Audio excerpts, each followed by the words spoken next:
You meet someone new, and at first, everything feels promising. They're interesting, mysterious, calm, a little hard to read, but that almost makes it more intriguing. You feel a pull toward them, a quiet hope that maybe this time it will be different. But slowly, a familiar pattern begins to unfold. They pull away when things get deeper. They avoid serious conversations.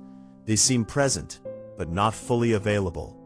And once again, you find yourself emotionally invested in someone who cannot meet you where you stand. And the question begins to echo in your mind. Why do I keep attracting emotionally unavailable people? It feels like bad luck at first, coincidence, timing. But when a pattern repeats, it's rarely random. Patterns usually point inward, not in a blaming way, but in an awareness way. Because attraction is rarely accidental. It often reflects something happening beneath the surface of your own emotional landscape. What if you're not just attracting them, but unconsciously choosing them? Emotionally unavailable people often appear confident and independent at the beginning. They don't seem needy. They don't overwhelm you with demands. They maintain distance in a way that can feel mature or composed. If you've ever been hurt by someone overly dependent or dramatic, this calm detachment can feel safe.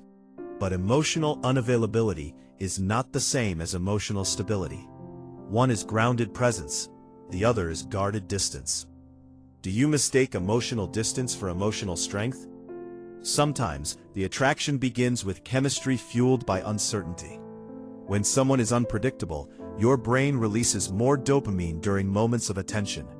The inconsistency creates emotional highs and lows. When they respond warmly, it feels rewarding. When they withdraw, it creates anxiety. And anxiety can sometimes be misinterpreted as passion. Have you confused emotional tension with love?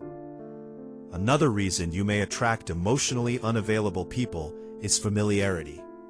If your early experiences with caregivers or past relationships involved inconsistency, moments of closeness followed by withdrawal, your nervous system may have learned that love feels uncertain.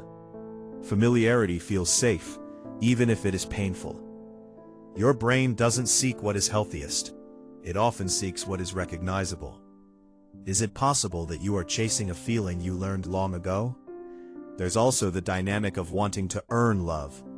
If someone is emotionally unavailable, their affection feels harder to obtain.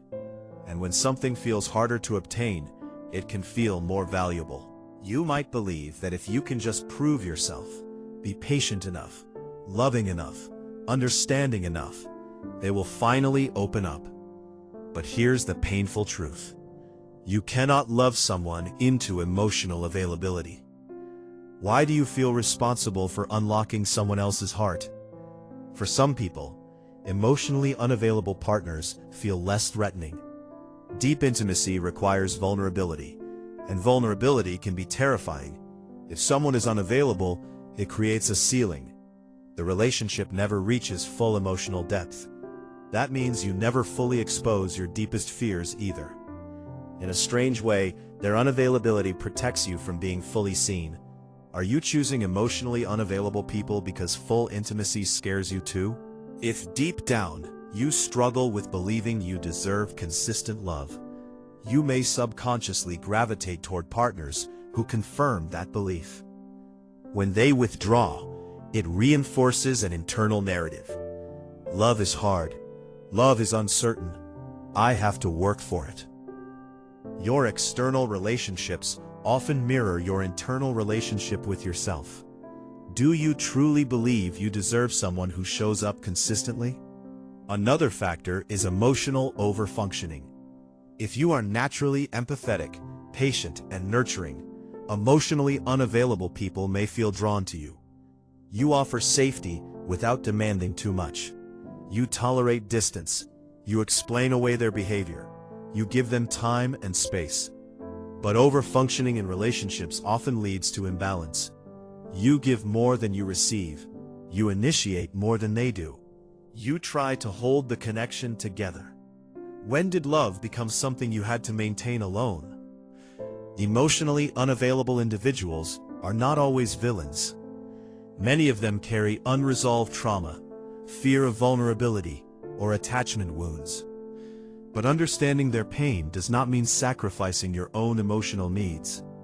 Compassion should not require self-abandonment. Are you empathizing with their wounds while ignoring your own? There is also the illusion of potential.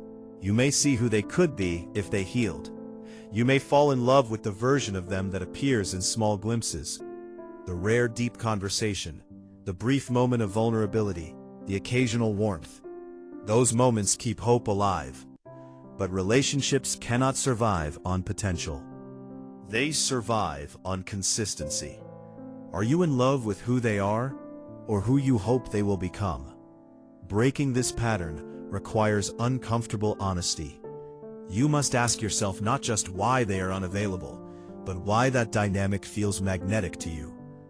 It requires examining your attachment style, your fear of abandonment, your tolerance for inconsistency, and/or boundaries.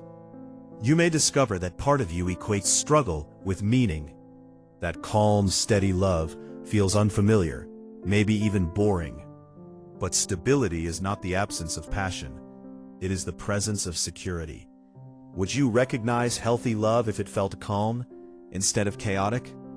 The moment you begin valuing consistency over intensity, your attraction patterns start to shift. You stop chasing mystery. You start noticing reliability. You start appreciating emotional clarity. But this shift can feel uncomfortable at first, because it challenges your old blueprint of connection. You may need to sit with your own loneliness instead of filling it with half-available affection. You may need to let go of people who trigger chemistry, but not commitment. You may need to redefine what love feels like in your nervous system. And here is the deeper truth. Attracting emotionally unavailable people is not a curse. It is a signal. It signals that something inside you is ready to be understood. It signals that your standards are evolving. It signals that your awareness is increasing. The more you strengthen your boundaries, the less accessible you become to emotionally unavailable individuals. They often retreat when they realize you require clarity, accountability, and depth. And when that happens, it may feel lonely for a while. But loneliness in alignment is healthier than connection in confusion. So the next time you find yourself drawn to someone distant, pause. Ask yourself, does this connection feel peaceful, or does it feel like I'm trying to win something? Because love is not supposed to feel like a competition. It is not supposed to feel like a puzzle you must solve. It is not supposed to feel like waiting for someone to decide if you are enough. The real shift happens when you stop trying to be chosen and start choosing yourself. And maybe the most powerful question of all is this: if someone fully available walked into your life today, would you be ready to receive them? Like, subscribe, and join our journey into timeless depth. Share your thoughts below.